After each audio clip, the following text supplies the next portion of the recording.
ব্যাপার? কখন থেকে এখান থেকে ঘোরাঘুরি করছে, কি হয়েছে? बात तो सही है।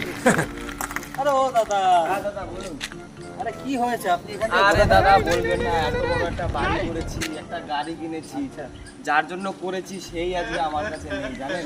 হয়েছে এটা কি? আর বলবেন না দাদা, সে একটা নতুন ছেলে পেয়ে তার কাছে চলে গেছে। দেখুন দাদা কত বড় একটা বাড়ি ये सब क्या देखना पड़ করেছি, रहा এখন है? একটা গাড়িও কিনেছি। अच्छा है मैं अंधा এই বাড়ির প্রতি এখন ঘৃণা ধরে গেছে। বলুন কি করবো দাদা, তাই? কিচ্ছু করার নেই এখন আর। দাদা আজকালকার যুগে কি বলবো দাদা, কি বলবো আজকাল দাদা, যুগের মেয়েগুলো আর দাদা কিচ্ছু এরকম। করার নেই। कौन है ये लोग? এই বলে বাড়ি দুঃখ দিয়ে নিয়েন দাদা। এই বাড়ি দিয়ে আমি कहाँ से এখন কি आते? করবো বলেন দাদা। কি করবে? এই যে থাকবে? একটা গাড়ি কিনেছি, দেখুন দাদা গাড়িটা सिस्टम पार देंगे আচ্ছা, सिस्टम করবো पार বলেন देंगे কিছু করার নেই এখন আর, যা হয়েছে তো এই গেছে, হুম, আর কিচ্ছু করার নেই। কিছু করার নেই দাদা, আজকালকার যুগে এইরকমই চলছে দাদা। আপনি ঠিক বলেছেন